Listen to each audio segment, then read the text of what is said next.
evening. Thank you so much for joining us. This is the main news on Camnet TV. Here are the top stories making headlines in our news tonight. 4,140 health workers recruited. COVID-19 volunteers make list. MUMBI, PHIRI'S detention free of human rights violations, HRC reports. CAAC calls for clarity on disputed AG-CDF report. In international news, a federal judge temporarily blocks Trump's birthright citizenship order. And in sports news, NORA HAUPTLE tasked to win WAFCON as new Copper Queens boss. Do join me with the details shortly after this break. Get all the latest updates in court news only on Camnet TV. We take you and make you feel part of the court sessions through our in-depth coverage of the adjudication process. Get informed on those who have been arrested, delayed and denied the police bond or bail victims, persons taking plea, court adjournments, verdicts, and those administration issues in the judiciary. Camnet TV is on channel 274 on DSTV, channel 25 on GoTV, and find us on channel 106 on Topstar. You can also follow and give us a like on our social media platforms. Camnet TV, not just another channel. With the news in detail, my name is Sylvia Zulu. The Civil Service Commission has announced the recruitment of 4,140 health workers, including 646 who volunteered during the COVID-19 pandemic. Speaking at a media briefing, Commission Chairperson Dr. Beani Jolwe revealed that the new recruits include 1,391 junior resident medical doctors, 2,957 registered nurses, and 585 registered midwives. Dr. Jolwe stated that the names of successful candidates will be published in the Zambia Daily Mail and Times of Zambia on Monday, January 27, 2025. He also disclosed that appointment letters will be available for collection at provincial health offices starting Wednesday, January 29, 2025. Continue to show its commitment to ensuring that service delivery is enhanced through the recruitment of professionals in all sectors. Ladies and gentlemen, you may recall that in 2022, the government recruited 11,276 health workers, followed by the 2023 recruitment of 3,250. Today, it gives me great pleasure to announce that the 2024 recruitment of health workers under the Ministry of Health has been completed, with a total of 4,104 candidates recruited into the public service. The names of the successful candidates will be published in the Zambian Daily Mail and the Times of Zambia on Monday, 27th January 2025. The successful candidates are advised to collect their appointment letters from their respective provincial health offices starting Wednesday, 29th January 2025 from 09 hours. The successful candidates will be expected to present their national registration cards, NRCs, and original copies of their professional qualifications for ease of identification and verification, respectively. Members of the press, allow me now to share the breakdown of the 4,140 successful candidates. 3,494 were recruited through the competitive process spearheaded by the subcommittees and the provincial human resource management committees. The Human Rights Commission, HRC, has stated that no reports were received indicating the violation of former Patriotic Front Deputy Secretary General MUMBI PHIRI'S rights during her incarceration. At a media briefing in Lusaka, HRC chairperson Dr. Pamela Sambo affirmed that Ms. PHIRI'S basic rights were upheld while in detention, and as a result, the Commission found no grounds to intervene as her case fell under the jurisdiction of law enforcement agencies. Ms. PHIRI, who previously first arrested, was exonerated of charges related to aggravated robbery. In other matters, Dr. Sambo revealed that the Commission received 1,700 complaints of alleged human rights violations, mostly against state actors, particularly law enforcement agencies.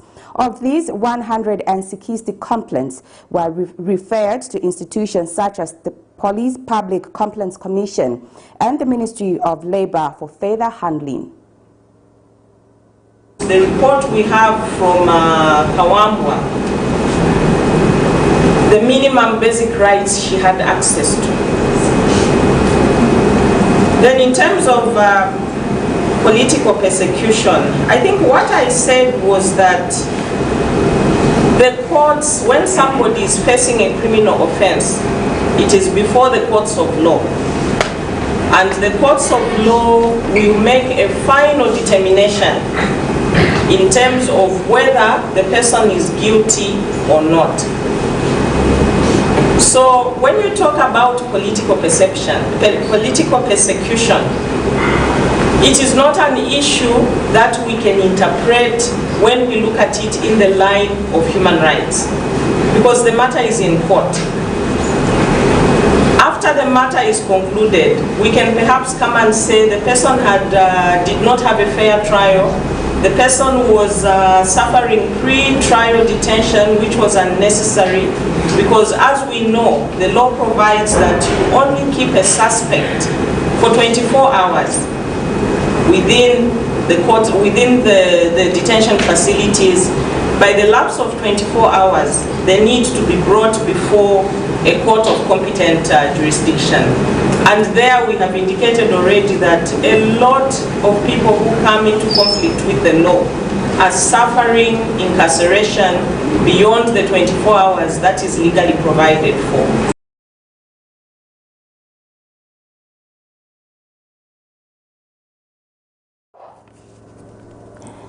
The National Parks and Wildlife Regional Warden of Western Province, Monga, has urged residents in areas affected by elephant invasions to avoid storing wild fruits in their homes, as elephants can detect the scent from miles away. Warden Monga also advised farmers to plant chili around their fields as a deterrent to elephants, which have been known to damage crops. This call comes after residents from Litawa in Mongo's Nalikwanda constituency expressed concerns to Camnet TV regarding elephant invasions. One resident, Shekan Dulubila, revealed that elephants have been destroying maize fields and homes, leaving the community living in fear. Mr. Ndulubila added that despite reporting the issue to local authorities and the National Parks and Wildlife, no action has been taken. The community continues to grapple with the growing threat posed by the elephants. Some elephants have invaded the Litawa area in Nalikwanda constituency of Mongo district, destroying maize fields and some houses. Some residents have since appealed to the National Parks and Wildlife to scare away the animals that have invaded the area. Speaking to Camnet News in the Litawa area, the resident called on the Department of National Parks and Wildlife to consider helping the community to scare away the animals.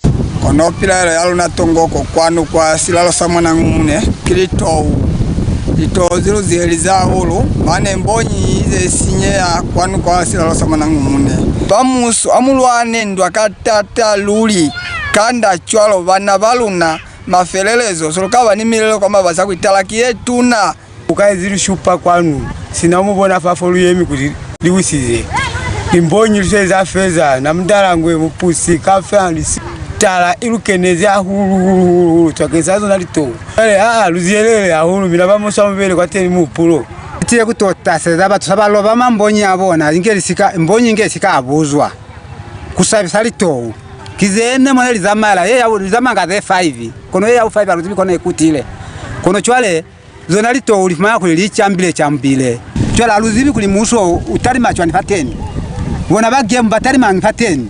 Meanwhile, National Parks and Wildlife Western Province Senior Regional Warden Monga confirmed the development and has appealed to the local authority not to be keeping fruits in their homes. For the 2024 period, we've had a lot of human-wildlife conflicts, especially concerning elephants, hippos, and crocodiles.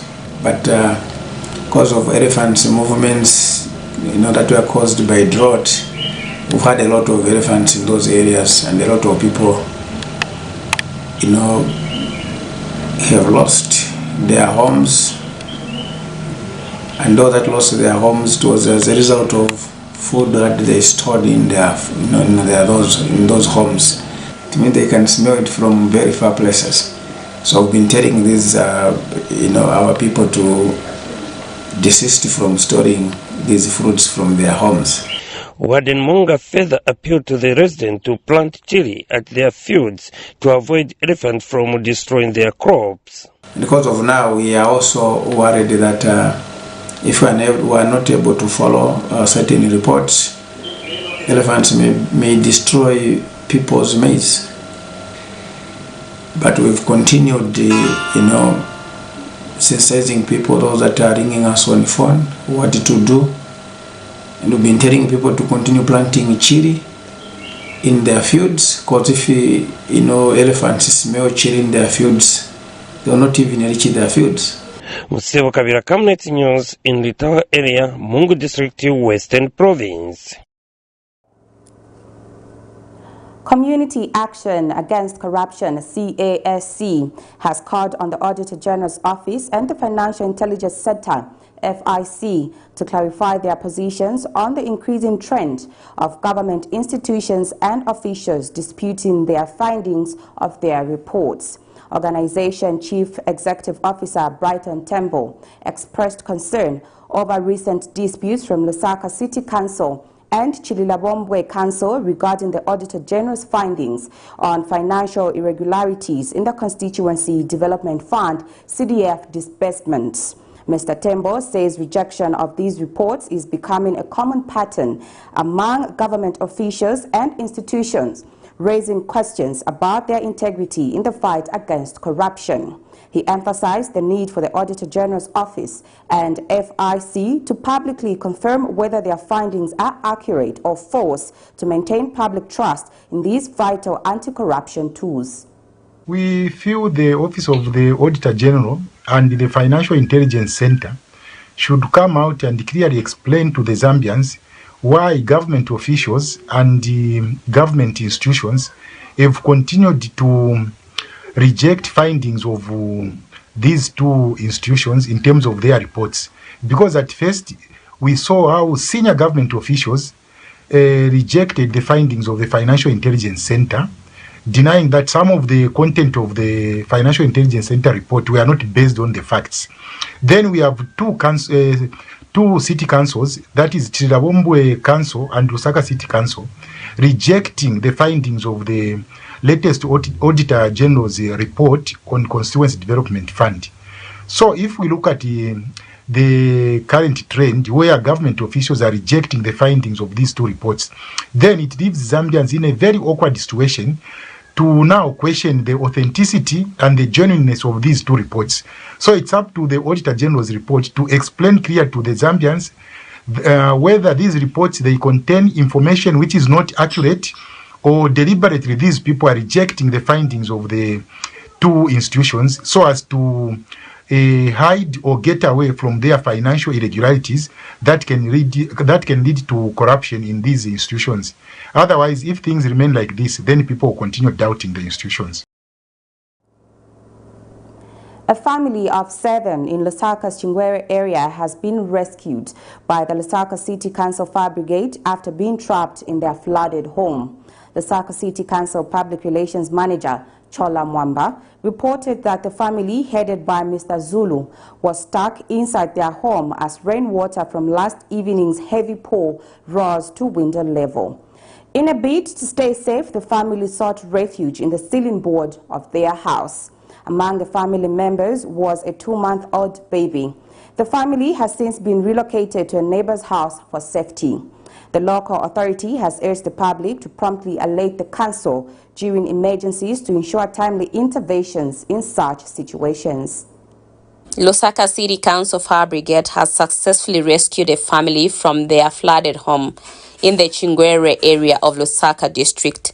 Following heavy rains last evening, the family of Mr. Zulu, including his wife and their 5 children, were trapped inside their home as storm water rose to the window level of their house. Among the children was a 2-month-old baby. In a desperate attempt to stay safe, the family sought refuge in the ceiling board of their house. Brief facts of the incident are that a distress call was received by the fire brigade around 19:30 hours yesterday, prompting an immediate response. Upon arrival at the scene, the rescue crew swiftly acted to save the family, relocating them to the neighbor's house for safety. The local authority is urging the general public to promptly alert the council in case of emergencies to ensure timely interventions. Meanwhile, Vice President Mutale Nalumango has called on Zambians to protect their communities by making citizen arrests on individuals who indiscriminately dump damage in drainages. During a tour of flood-prone areas in Lusaka, Mrs. Nalumango expressed concern over the recurring problem of closed drainages, which she said is largely human-induced through improper waste disposal, particularly plastic waste. The Vice President reaffirmed the government's commitment to improving waste management and drainage systems, but emphasized the need for collective action to tackle the issue effectively. Lusaka Mayor Chilando Chitangala has announced the launch of the second round of funding under the Youth Climate Action Fund, aimed at supporting youth-led initiatives in combating climate change. Speaking during the launch, Ms. Chitangala disclosed that the Lusaka City Council has secured an additional $100,000 for climate-related projects following the successful implementation of the initial $50,000 grant. And Lusaka Town Clerk Lefterin Daba, speaking on behalf of the Director of Human Resources and Administration, urged youth organizations to apply for the fund. Meanwhile, IKOE Education Foundation Programs Manager John Kangombe explained that the launch of the second round of the Youth Climate Action Fund will help organizations scale up interventions in communities focused on climate advocacy and action. The launch of the second round of funding under the Youth Climate Action Fund aimed at supporting youth-led organizations in the fight against climate change has started. Lusaka Mayor, Her Worship Ms. Chilanda Chitangala, at a media briefing in Lusaka expressed optimism of sustained efforts in the fight against climate change. And following the successful use of the initial $50,000 granted during the first round, Ms. Chitangala revealed that Lusaka City Council has secured an addition $100,000 in funding to support climate-related youth projects. She added that she was pleased to learn that the 11 youth organizations supported in the first round successfully implemented their projects. $1,000 micro grant and the additional $100,000 funding are a testament to their dedication to creating a more sustainable future. We acknowledge 7 youth-led organizations in the city of Lusaka were selected for funding in the first round. And Lusaka Town Clerk, Engineer Lifterin Daba, encouraged all youth organizations to apply for this funding and join the efforts to combat climate change. We believe in you and we are committed to supporting your efforts to create a more sustainable future for our city. We encourage you to apply for this funding opportunity and to continue being champions of climate action. Meanwhile, Eco Foundation Programs Manager John Kangombo says the funding will support the organizations champion their agenda and achieve their intended goals. 8 more trees. We have a target with the mayor to give away 5,000 trees 2020, this rainy season 2025. So with that in place, with that financing in place, we'll be able to produce that plus more Each successful beneficiary of this initiative will get between $2,000 and $5,000. Barbara Mlenga for Camnet News in Lusaka. Mungu District Health Director Moffat Kasoka has urged community members to join the government's efforts to eliminate malaria in Zambia. Speaking during an event, Dr. Kasoka highlighted the progress made under the government's malaria initiatives, supported by the Anglican Diocese Cross-Border Initiative, which has significantly reduced malaria cases in the district. Dr. Kasoka appealed to residents to use mosquito nets for their intended purposes, warning against repurposing them for fishing or covering gardens. Meanwhile, Cross-Border Initiative Chairperson Fred Mulozi called for increased resource allocation to sustain the fight against malaria, emphasizing its importance in saving lives and achieving national health goals. Mungu District Health Director Moffat Kasoka has called on all community members to join in the fight against malaria as government strives to eliminate the disease in the country. Kasoka further said, with the initiative being implemented by government and its partners, Cross-Border Initiative of Anglican Diocese, it has seen the reduction in malaria cases in the district. This came to light during a review report organized by Cross-Border Malaria Initiative Anglican Diocese of Lusaka, Zambia and Zimbabwe, held at Mungu Lodge. So the Cross-Border Malaria Initiative, which is managed by the Anglican Council in Zambia, has been supporting Mungu District, in particular at Simulombe, among the other facilities and districts that they support in the province. As a district, we have seen a downward trend in the instance of malaria between 2023 and 2024. But let us be serious about it, because elimination is still far off. The government is doing everything possible. We also have problems with people misusing the ITNs themselves. We have reports of people using nets as to barricade their vegetable gardens or to use them for fishing and such similar other things. So we still, as a district, are continuing with our health education efforts to ensure that we educate the public that when the government commits resources to try and control the incidence of malaria, which is a fatal disease in itself, we need the community to partner with the government to respond by using the resources that the government and the partners are making available to them, using those resources in the right way. And Cross-Border Initiative Western Province Chairperson Fred Mulozi, who chaired the meeting, has called on for collaboration effort between government and its partners in the fight against malaria. According to the reports that we have received, there's been some good news that there are reductions in the cases of malaria. The Cross-Border Malaria Initiative here in Western Province, I'm delighted and really I want to appeal to our cooperating partners, the donors. Please, as we carry out these kind of projects, we need resources. Meanwhile, some community members who attended the meeting had this to say.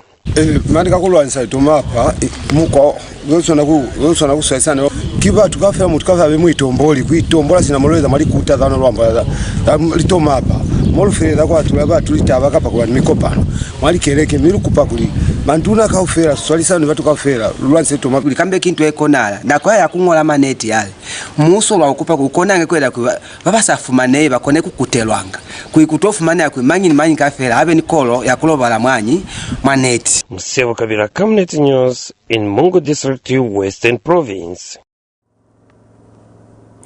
Chiengi Independent Member of Parliament, Given Katuta, did not insult a state witness according to testimony presented in the Lusaka's Magistrate Court.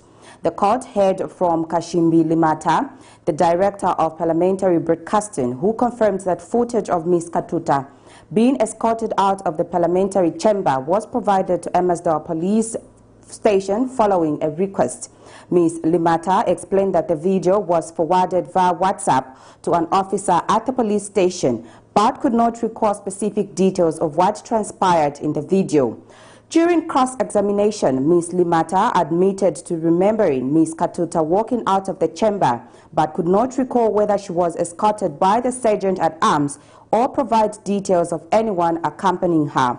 She denied seeing any inappropriate actions, such as insulting or spitting on anyone in the video.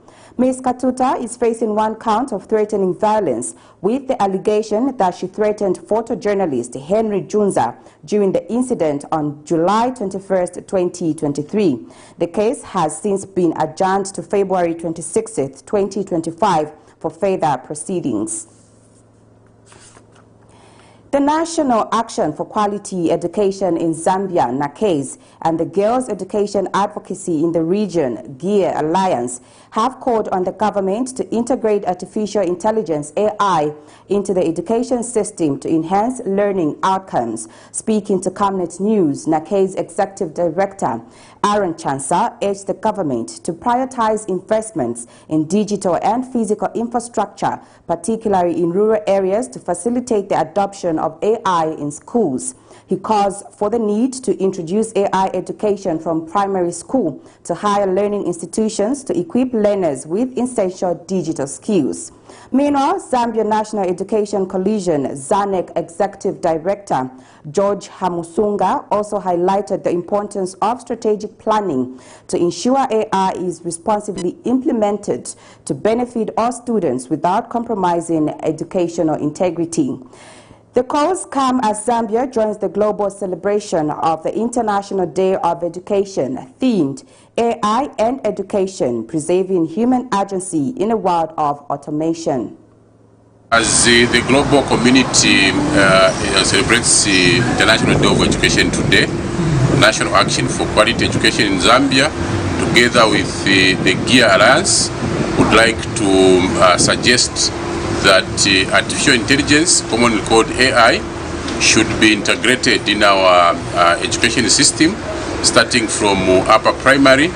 Other countries across the world are using AI to solve challenges in education, health, industry, so that they reduce poverty, create wealth, provide peace and also equality. Zambia cannot be an exception. We must be able to embrace this technology, but we can't do that with the current poor digital infrastructure, especially in the rural areas. Technology is being used to automate tasks, personalize learning, and create new experiences, leading to significant excitement about artificial intelligence's potential to transform education. However, there are also concerns about the ethical implications of artificial intelligence in education and educational administration. ZANEC therefore recognizes the need for careful planning regarding the future of artificial intelligence in education to ensure that it is used responsibly to improve education of all students, also examining the new possibilities that artificial intelligence offers, particularly in teaching, learning assessments, and educational administration. ZANEC was the view that it is crucial to implement the UNESCO Artificial Intelligence Competence Frameworks for teachers and students fully. These frameworks guide educators on the use and potential misuse of artificial intelligence in education. The Department of Immigration has apprehended 179 suspected illegal immigrants and removed 122 from Zambia during an intensive 8-day operation conducted across the country. Public Relations Officer Namati Nshinka confirmed that from January 15th to 22nd, 2025, a series of back-to-back operations were carried out in various regions. In Lusaka, 25 individuals, including nationals from Burundi and Congo, were apprehended.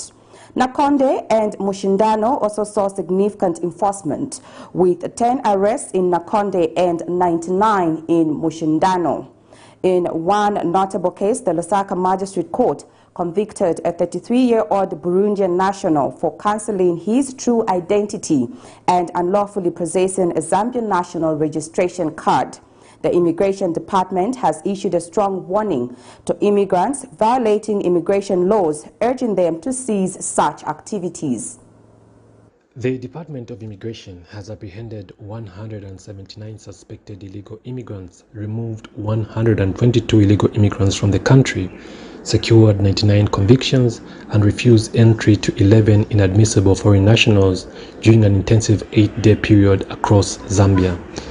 Major incidents which occurred between 15th and 22nd January 2025 include a back-to-back routine operation in Lusaka on 21st and 22nd January 2025, resulting in the apprehension of 25 suspected illegal immigrants, including individuals from Burundi, Congo, Tanzania, Egypt, India, and Syria. These individuals are currently in detention pending prosecution. On 21st January 2025 in Nakonde, a tip-off from concerned members of the public led to the arrest of 10 Burundian nationals aged between 16 and 29 for various immigration offences, including unlawful stay and the possession of passports bearing forged endorsements. Investigations revealed their intent to travel to Lusaka for income-generating activities. On 21st January 2025, the Lusaka Magistrate Court convicted a 33-year-old Burundian national for concealing his true national identity, unlawful possession of a Zambian national registration card, and knowingly making false representation. Theo Mugisha was apprehended at the passport office after he attempted to obtain Zambian passports for his Burundian wife and another person using false information. He was sentenced to a fine of 27,000 kwacha or 12 months simple imprisonment. On 20th January 2025, a Congolese traditional doctor, William Katatu, was convicted by the Kawamba Magistrate Court for illegal entry and unlawful stay after being apprehended in Kawamba district following a tip-off. Katatu was fined 20,000 kwacha or sentenced to 3 months imprisonment. The 99 convictions secured by the department should serve as a timely warning to immigrants who are in the habit of abrogating immigration laws. Further, we wish to encourage members of the public with information about any individual, business, or employer who may be aiding, abetting, or harboring illegal immigrants or contravening any provisions of the Immigration and Deportation Act to report such persons to the nearest immigration office. You're watching the main news on Camnet TV. We now take a set of commercials. I will be back with some international stories as well as sports news. Keep watching. Get all the latest updates in court news only on Camnet TV. We take you and make you feel part of the court sessions through our in-depth coverage of the adjudication process. Get informed on those who have been arrested, delayed and denied the police bond or bail victims, persons taking plea, court adjournments, verdicts, and those administration issues in the judiciary. Camnet TV is on channel 274 on DSTV, channel 25 on GoTV, and find us on channel 106 on Topstar. You can also follow and give us a like on our social media platforms. Camnet TV, not just another channel. Enjoy the benefits of an instant loan with us ranging from 1,000 kwacha to 750,000 kwacha paid express once collateral is viewed, valued and verified. Call us on 0763 595 359 or 0779 432 993. Classified Financial Express, here as your financial friend.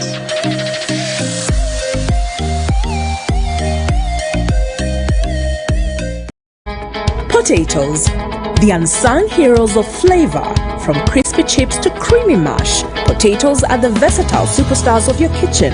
Grown with love by our dedicated workforce drawn from around the community of Palavana.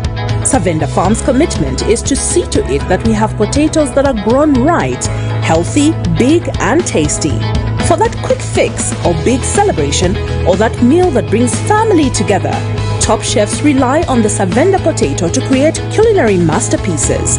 And for others, it's that icebreaker to a delightful conversation. So, embrace the magic of Savenda potatoes. They're not just a side dish, they're the heart and soul of your kitchen.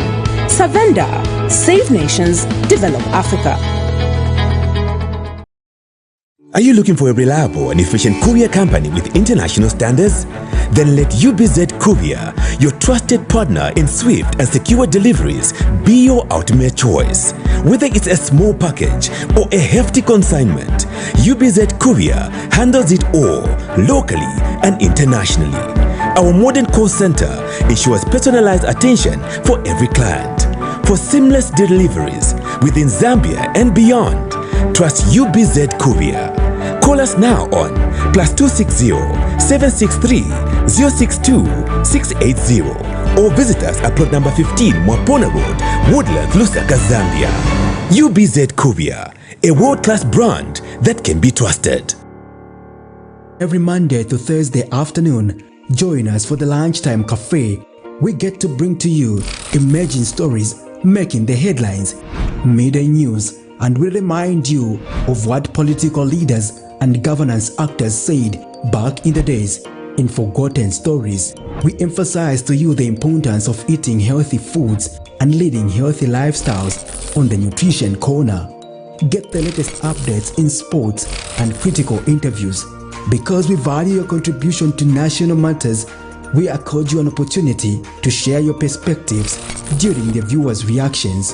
The Camnet TV Lunchtime Cafe is an all-inclusive buffet. Camnet TV, not just another channel.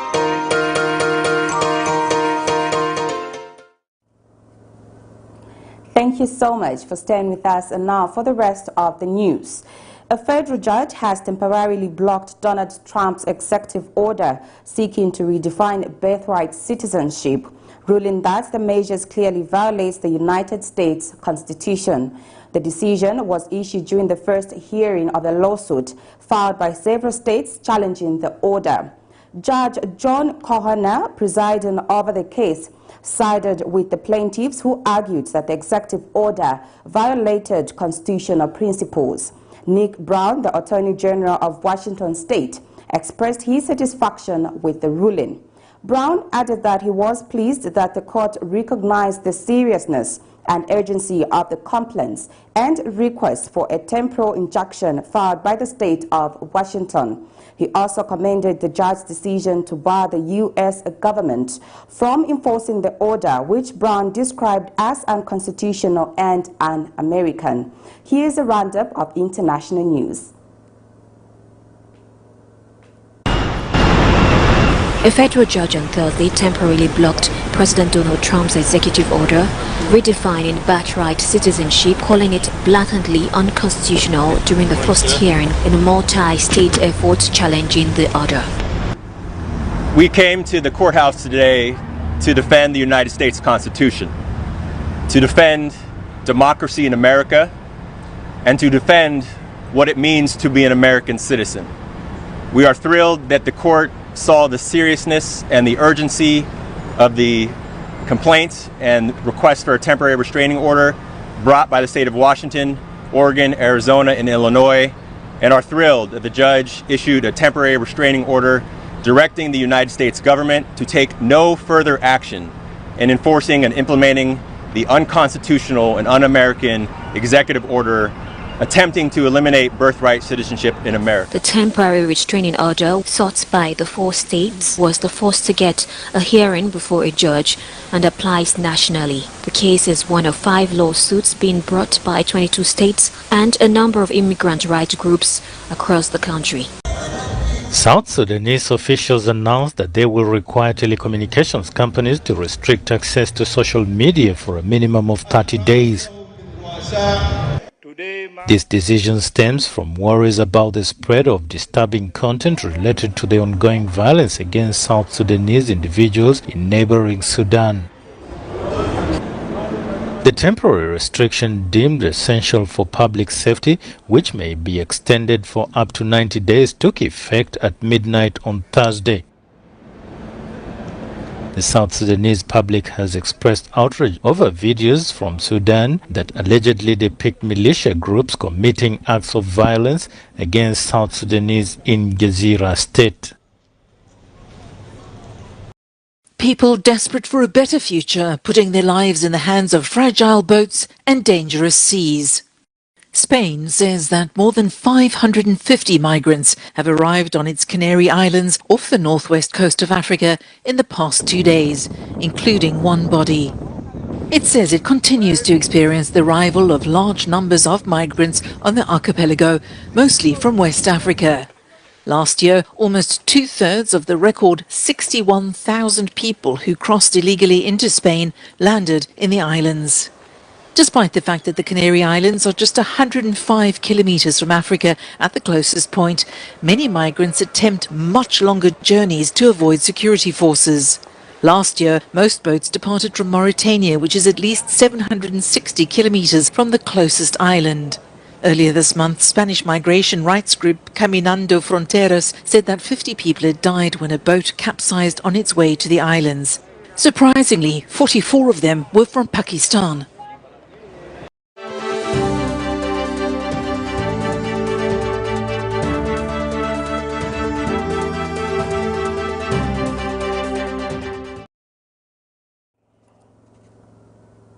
The Football Association of Zambia, PHIRI'S, has unveiled NORA HAUPTLE as the new head coach of the Copper Queens, signing her to a 3-year contract.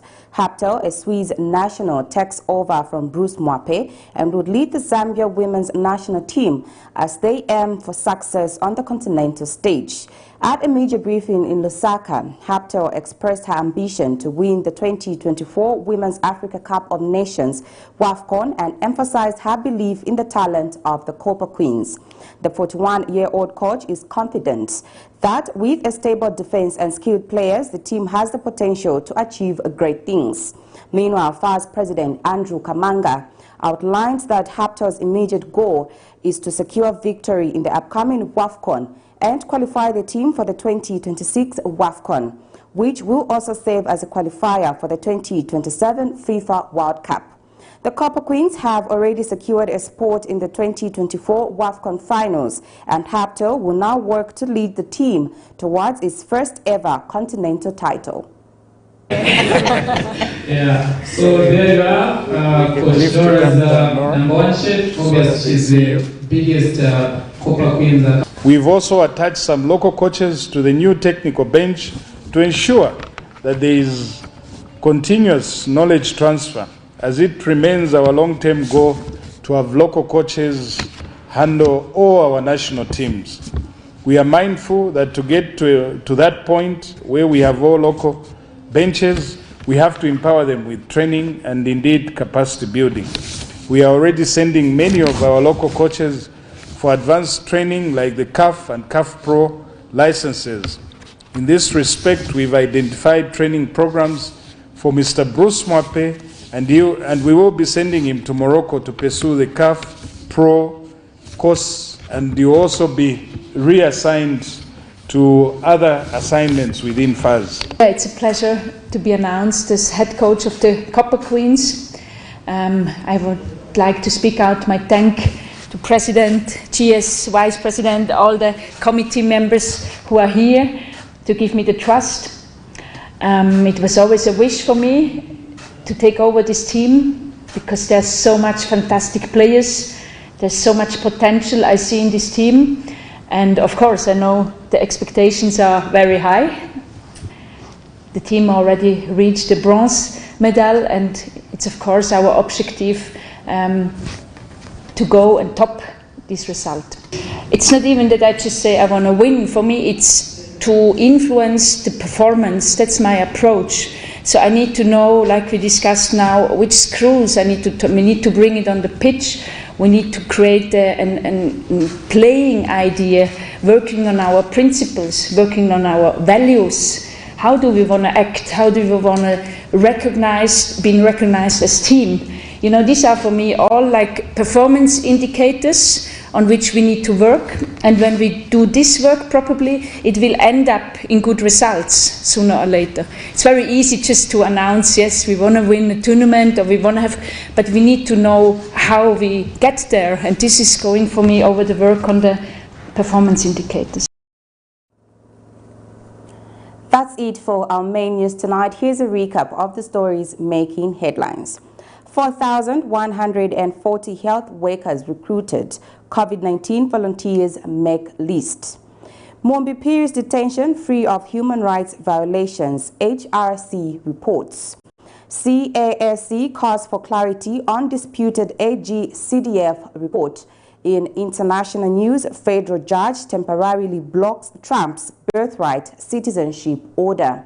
And in sports news, NORA HAUPTLE tasked to win WAFCON as new Copper Queens boss.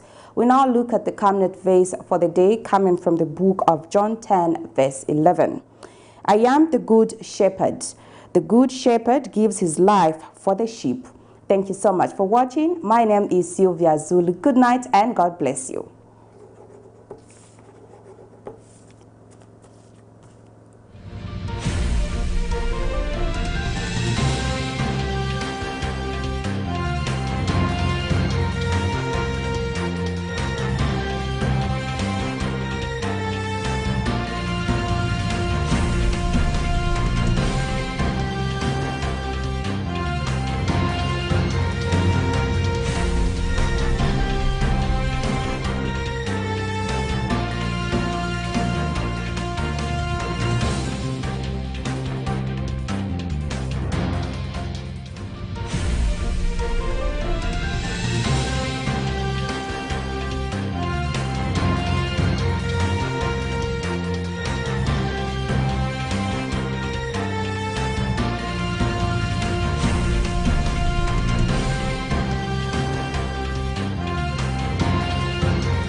Get all the latest updates in court news only on Camnet TV. We take you and make you feel part of the court sessions through our in-depth coverage of the adjudication process. Get informed on those who have been arrested, delayed and denied the police bond or bail victims, persons taking plea, court adjournments, verdicts, and those administration issues in the judiciary. Camnet TV is on channel 274 on DSTV, channel 25 on GoTV, and find us on channel 106 on Topstar. You can also follow and give us a like on our social media platforms. Camnet TV, not just another channel.